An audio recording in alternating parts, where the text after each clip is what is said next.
pelajar Sejo Kartik, Guru Pengajian Perniagaan Pusat Tingkatan 6 SMK Tinggi Setapak, Kuala Lumpur.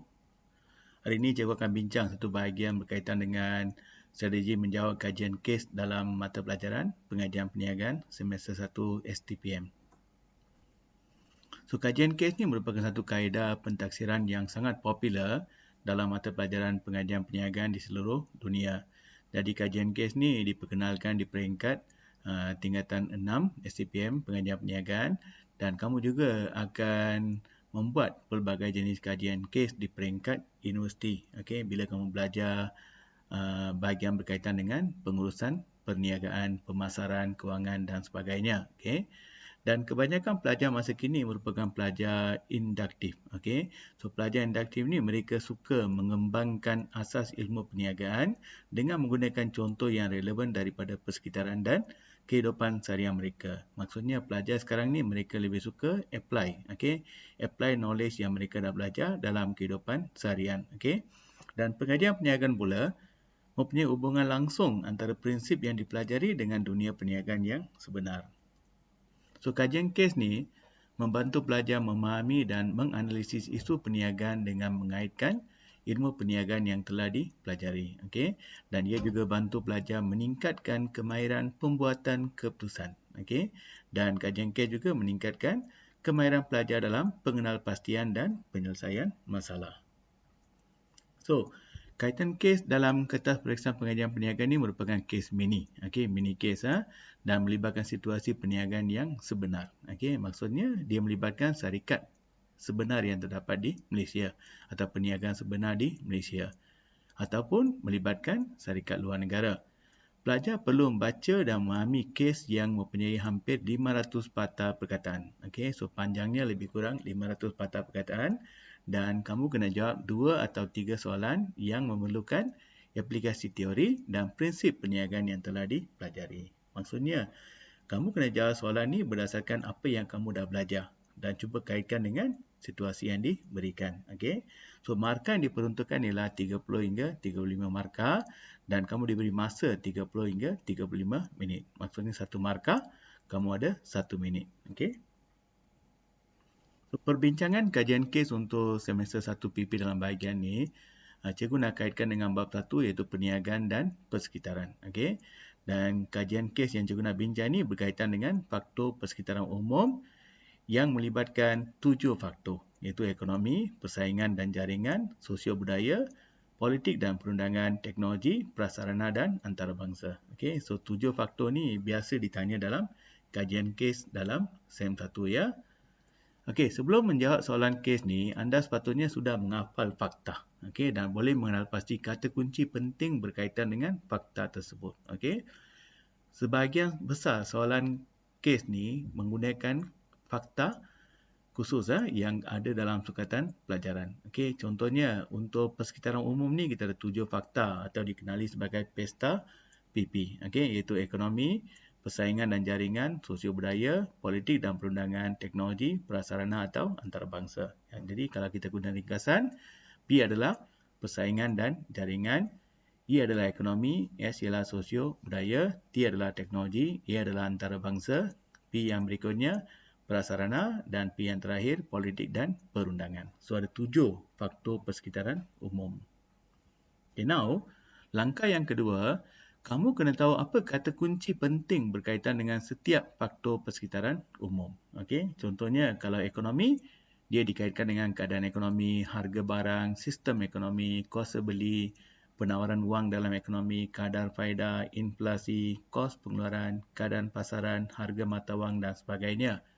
Ini kata kunci penting berkaitan dengan persekitaran ekonomi. Okey. Kalau persekitaran politik dan perundangan, contohnya keadaan politik stabil atau tidak stabil, dasar kerajaan, sistem percukaian, insentif kerajaan, contohnya subsidi, bantuan, galakan, undang-undang, peraturan. Persekitaran sosial budaya pula berkaitan dengan amalan dan kepercayaan satu kaum. Budaya, agama, corak perbelanjaan pengguna ini banyak bergantung pada budaya. Persekitaran teknologi, iaitu penggunaan sains yang menghasilkan kaedah atau cara baru, peralatan, mesin atau jentera yang digunakan, ICT, jualan atas talian, ini contoh keyword berkaitan dengan teknologi. Persekitaran persaingan dan jaringan pula berkaitan dengan firma atau pengeluar dalam industri yang sama. Inovasi, kualiti produk, kecekapan, pengedaran kos ni ada kaitan dengan persaingan dan jaringan. Persaingan sempurna ini bentuk persaingan. Persaingan sempurna, monopoli, monopolistik, oligopoli, hubungan dengan pembekal, pengeluar lain. Ini berkaitan dengan faktor persekitaran persaingan dan jaringan. Persekitaran prasarana pula berkaitan dengan kemudahan fizikal atau infrastruktur yang boleh membantu sesebuah perniagaan. Contohnya sistem jalan raya, air, elektrik, internet, pelabuhan, lapangan terbang, pengangkutan, logistik. Ini berkaitan dengan prasarana. Persekitaran antarabangsa pula berkaitan dengan aktiviti ekspor, import dan entry port, dasar perdagangan luar. Sekatan perdagangan seperti tarif, kota, blok perdagangan seperti Asia, AFTA, Kesatuan Eropah, all this, perubahan mata wang asing. Ini berkaitan dengan persekitaran antarabangsa. Now kita perhatikan satu kes. Kalau kamu tengok soalan ni, kamu tengok soalan di bawah, jelaskan faktor persekitaran umum yang mempengaruhi aktiviti perniagaan ASP 25 markah. So, dia dah bagi fakta iaitu faktor persekitaran umum. So, bila baca kes ni, kamu kena recall balik 7 faktor tu, iaitu pesta PP. Bila baca, kamu kena tengok apa keyword yang berkaitan dengan persekitaran umum. AMB merupakan pengeluar papan lapis terbesar di Malaysia. Hampir 66% produk AMB dipasarkan ke negara Amerika Syarikat dan Korea. Peningkatan harga kayu balak sebanyak 30% memberi kesan pada kos pengeluaran papan lapis. Harga papan lapis telah meningkat hampir 30% disebabkan kenaikan harga kayu balak.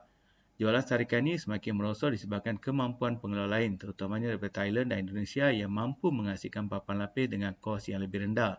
Baru-baru ini, seorang pelanggan utama AMB dari Amerika Syarikat telah membatalkan kontrak bekalan dan mendapatkan bekalan daripada sebuah syarikat di Indonesia.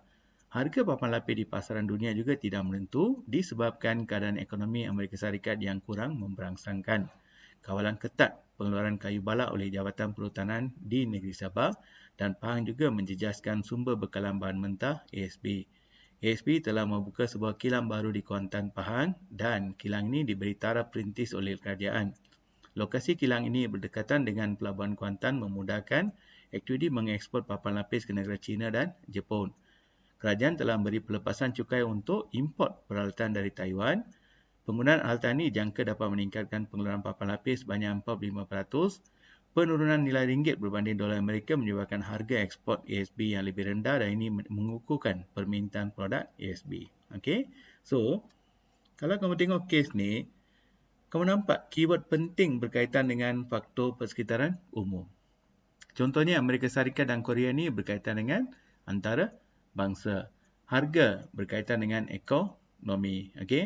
Pengeluar lain, ini berkaitan dengan persaingan dan jaringan. Sebuah syarikat Indonesia ini dipanggil persaingan syarikat lain. Harga. Jawatan Perhutanan, ini berkaitan dengan kerajaan kan, so politik dan perundangan. Taraf perintis oleh kerajaan, ini berkaitan dengan politik dan perundangan. Pelabuhan berkaitan dengan prasarana. Pelepasan cukai berkaitan dengan politik dan perundangan. Peralatan berkaitan dengan teknologi.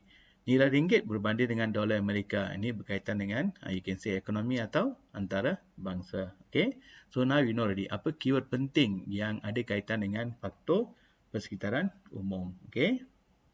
Now, sosio budaya memang tak ada dalam kes kan. Kita biarkan kosong. Persaingan dan jaringan ni ada dua kaitan kes. Satu ialah berkaitan dengan pengeluar lain daripada Thailand dan Indonesia. Yang kedua, pembatalan kontrak sebab beli barang daripada syarikat di Indonesia. Prasarana berkaitan dengan Pelabuhan Kuantan. Politik dan perundangan ada 3 kaitan kes, iaitu Jabatan Perhutanan, taraf perintis dan juga pelepasan cukai. Ekonomi ada 4 kaitan kes. Harga kayu balak, harga papan lapis. Lepas tu berkaitan dengan keadaan ekonomi, penurunan nilai ringgit. Teknologi berkaitan dengan penggunaan peralatan. Antarabangsa berkaitan dengan Amerika Syarikat dan Korea dan juga nilai ringgit. Jadi nilai ringgit ni kamu nampak cikgu letak di dua tempat ada ekonomi dan antarabangsa. So kamu dah kenal pasti apa kaitan kes berkaitan dengan faktor persekitaran umum.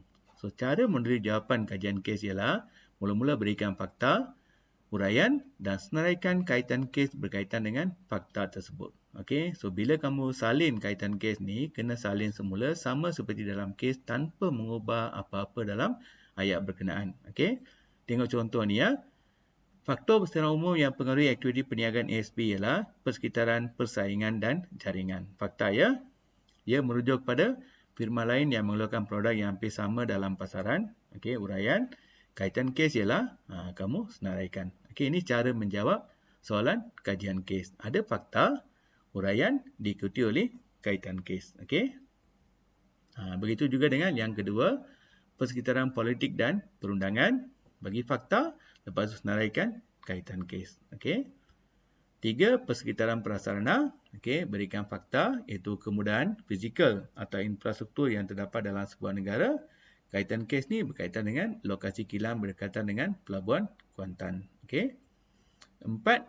Persekitaran ekonomi. Okey, so merujuk pada keadaan ekonomi, sistem ekonomi yang diamalkan dalam sebuah negara. Ada 4 kaitan kes. Okey. Dan penurunan nilai ringgit ni, kamu boleh letak di bahagian ekonomi atau antara bangsa. Tak salah kalau kita ulang kaitan kes. Okey. Yang tak boleh ulang ialah fakta. Fakta tu kekal satu. Tapi kaitan kes tu boleh ulang kalau kamu tak pasti kamu nak letak di mana. Okey.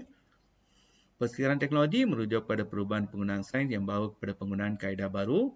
Kaitan kes ialah penggunaan peralatan. Ini dijangka dapat meningkatkan pengeluaran papan lapis sebanyak 45%. Okey. Nombor 6, antarabangsa. Okey, nampak? Yang kuning ni ya. Yang ini sama dengan persekitaran ekonomi tadi. Okey. So, ini kaedah menjawab kajian kes dalam pengajian perniagaan. Okey. So, kalau ada kemuskilan, bolehlah kamu komen dan cikgu akan bantu kamu secepat yang mungkin. Dan dalam bahagian berikutnya, cikgu akan bincang tentang bab yang berikutnya iaitu berkaitan dengan pemasaran, pengeluaran dan sebagainya dan tunjukkan contoh soalan kajian kes. Itu saja pelajar kali ini. Okey, selamat mencuba dan selamat maju jaya.